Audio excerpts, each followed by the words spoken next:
সে আনন্দ করে তাকে কিন্তু জড়িয়ে ধরলো, একদম মনের মধ্যে তার স্বপ্নটা, তার বাড়ির যত ফ্যামিলি মেম্বার আছে তাদের কথা একটু ভাবলো যে আমি যদি এই গোয়া থেকে বেরিয়ে যাই তাহলে তারা কত খুশি হবে, তাদের জন্য আমি একটুখানি লড়তে পারি। চলো বন্ধু, তোমার সঙ্গে যাবো। তো এইরকম সেই বন্ধুটা, এইরকম যে বন্ধুগুলো কাউকে এসে যে ইনভাইট করেছে, যাদেরকে খবর দিয়েছে যে চলো আমরা একটা রাস্তা দেখেছি সেইখানে চলো, ওখান থেকে বেরোতে পারবো, আর তাদের কথা শুনে যারা রাজি হয়েছে তাদের মধ্যে আমরা তো বসে আছি।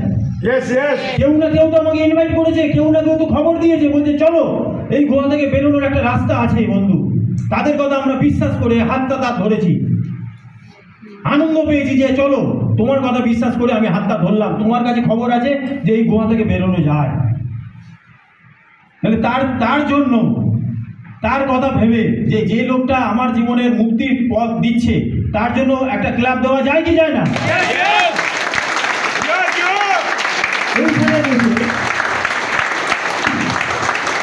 এইখানে বসে আপনাকে, যদি আপনার আশেপাশে থাকে তার সঙ্গে একটা হ্যান্ডশেক করুন যে আপনি আমাকে এত সুন্দর একটা সুযোগ দিয়েছেন, তার জন্য থ্যাংক ইউ। এই থ্যাংক ইউ মোডে আমাকে থাকতে হবে চিরকাল, তার জন্য আমাকে ধন্যবাদ থাকতে হবে। আর যদি না সামনাসামনি থাকেন তাহলে ক্ল্যাপ দিন আরেকবার, তার আপনাই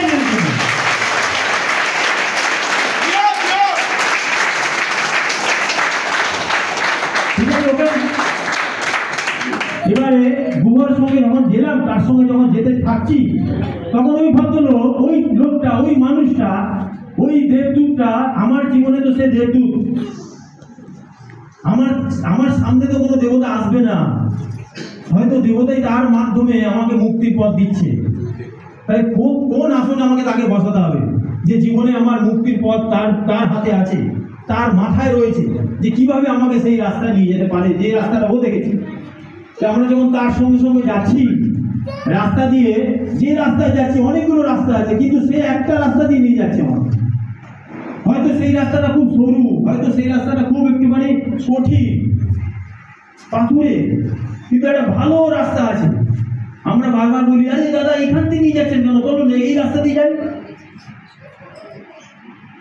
এটা করা সম্ভব না? তার কথা শোনা উচিত যে যেই রাস্তা নিয়ে যাচ্ছে সেটা যদি খারাপও হয়, সেটা যদি পাথুরে হয়, কঠিনও হয়, তার কথাটা শোনা উচিত না নিজের ব্রেন খাটানো উচিত? কেন জানি না আমি, জানে সে দেখে নিয়েছে কোন রাস্তা দিয়ে যাওয়া যায়। তাহলে তার কথাটা শুনে আমরা কিন্তু চোখ বন্ধ করে কোনো কোশ্চেন না রোকে তার হাতটাই শুধু ধরে রাখবো, নিজের ব্রেন আর খাটাবো না। কিন্তু আমরা ভুল করি ওই জায়গাটায় বন্ধু, ওই জায়গাটা সবকিছু জেনে গেলাম, জয়েনিং করে গেলাম, স্টার্ট করে দিলাম, কিন্তু মাঝপথে যে রাস্তা দেখাচ্ছে তার কথাটা শুনলাম না, নিজের মতো করে একটা আলাদা রাস্তায় চুজ করে ফেললাম। যেতে যেতে যেতে যেতে দেখা যাবে ওইখানে আমি ওই রাস্তার গুহার মুক্তির পথ তো নেই, উল্টে আমার একটা আলাদা অভিজ্ঞতা হলো যে হয় না, আমি অনেক পরিশ্রম করলাম, 2 বছর 5 বছর 10 বছর মার্কেটিং আছি, কিন্তু কিচ্ছু হয় না। ও আবার ফিরে এসে বলছে ভাই যাস না, আমিও 15 বছর মার্কেটিং এর অভিজ্ঞতা বলছি, যাস না, এটা হচ্ছে শুধু বক্তব্য রাখে, কিছু লোক পায়, বাকি আমাদের নয়। কিন্তু কিছু লোক তার সঙ্গে কথা শুনে, ওই সিনিয়রের কথা শুনে কিন্তু যখন যাচ্ছে 100%, তখন দূর থেকে দেখতে পাচ্ছে, ওই যখন ইশারা করলো দেখো ওই গুহার ওই রাস্তা দিয়ে কিছু লোক বেরিয়ে যাচ্ছে, তখন ওই দূর থেকে যখন দেখছি কিছু লোক বেরিয়ে যাচ্ছে তার গন্ডি থেকে, তার ওই গুহা থেকে যখন বেরিয়ে যাচ্ছে, দূর থেকে যখন দেখছি তখন আরো এক্সাইটেড হয়ে গেল। তখন সিনিয়রকে আরো জড়িয়ে ধরলো, আরো আনন্দ করলো, তাকে সেলিব্রেট করলো যে বা দেখা তো যাচ্ছে, এখনো সামনাসামনি হয়নি, কিন্তু দূর থেকে দেখা যাচ্ছে ওইখানে চলে যাচ্ছে, বাইরে বেরিয়ে যাচ্ছে, আবার কেউ কিছু লোক হেল্প করছে, তাকে হাত ধরে টেনে বাইরে বার করছে। ওই দৃশ্য দেখে তার তো রাতের ঘুম চলে গেছে। এইরকম আমরাও দেখতে পাচ্ছি কিছু লোক তাদের ব্যারিকেড ভেঙে, তাদের গুহা ভেঙে, গুহা থেকে মুক্তির পথ বেরিয়ে গেছে। আমিও এরকম একটা গুহাতে আটকে ছিলাম, জানেন, 30,000 টাকার গুহা। আমার জীবনে 30,000 টাকার গুহাতে আমি আটকে গেছিলাম।